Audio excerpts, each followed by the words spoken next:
Tonight, you'll reach for a light switch without a second thought. But for almost all of human history, that simple act was impossible. When the sun disappeared, so did the world. No streetlights. No screens. Just darkness so complete you couldn't see your own hands. For 300,000 years, our ancestors spent half their lives in that dark. So what did they actually do, hour after hour, waiting for the sun to return? The answer begins with fire. The earliest solid evidence of humans taming it comes from a cave in South Africa, roughly 1 million years ago. But fire did far more than keep our ancestors warm. It rewrote the entire human day. Before fire, when the sun went down, you froze in place. Moving in the dark meant becoming prey. Our eyes are hopeless at night, and the leopards and hyenas hunting us saw just fine. A campfire flipped that overnight. It carved out a circle of safety, maybe 30 feet across. Inside it, predators stayed away. Outside it, you didn't last long. And fire gave us something stranger than safety. It gave us time. Before fire, the useful day ended at sunset, as little as 8 hours in winter. Fire added 2 to 4 waking hours to every single night. And across thousands of generations, those borrowed hours changed what we are. An anthropologist named Wiessner spent years recording how one of the last hunter-gatherer groups on Earth actually talked. By day, 80% of conversation was business. Who's hunting where? Which plants are ready? Who owes whom? Daytime talk was work. But at night, around the fire, something shifted. 81% of conversation became stories. Tales of distant people. Myths about how the world began. Jokes that made the whole camp laugh.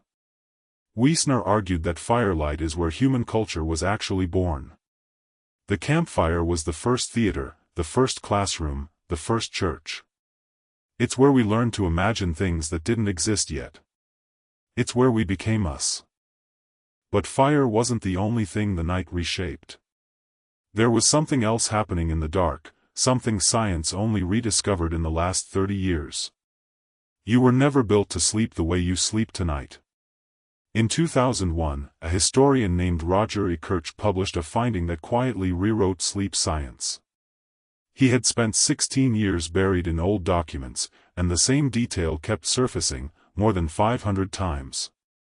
In prayer books from the 1400s. In court records, diaries, and medical manuals. Even in Homer. They all mentioned the same 2 things. First sleep, and second sleep. Before the industrial age, nobody slept in one solid block. You went to bed not long after dark, slept for about 4 hours, and then you woke, on purpose. For an hour or 2 in the dead of night, you were simply awake. Then you drifted into a second sleep until dawn. This wasn't insomnia. This was normal. It's how nearly every human slept for thousands of years. And that waking hour? People used it for everything. They prayed. They visited neighbors. They turned to the person beside them. They lay in the dark and thought about their dreams while the dreams were still warm. One old doctor's manual called it the watch, and said it was the finest time to reflect, when the mind was calm and the world was still. Then, in 1992, a scientist named Thomas Ware put it to the test. He gave volunteers 14 hours of darkness every night for a month. Within weeks, every one of them split their sleep in 2. 4 hours, a quiet wakeful gap, then 4 hours more. Nobody told them to.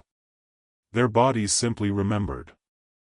So if this rhythm was written into us, what erased it? The answer is almost too simple. Light. In the 1600s, cities began hanging lamps in the streets.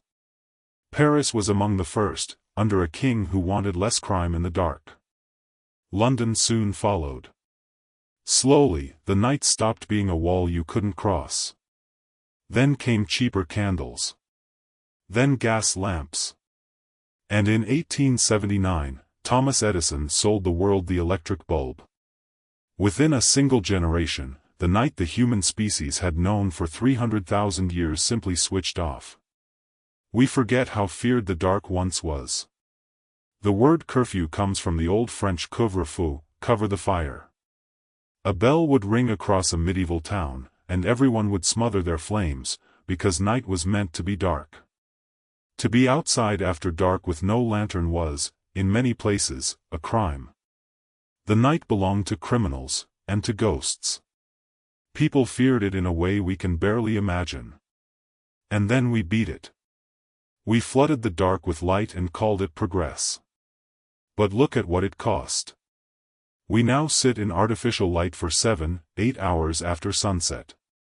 That light, especially the blue glow of a screen, tells your brain it's still daytime. Your melatonin stalls. Your sleep fractures. A rhythm millions of years old gets quietly overruled. Spend 1 week camping, with no screens and no bulbs, and your body resets within days, making melatonin at sunset again, just like your ancestors. So maybe waking at 2 in the morning isn't a fault. Maybe it's an old instinct, still trying to hand back the quiet hour we traded away for a switch. And most of us never even knew it was gone.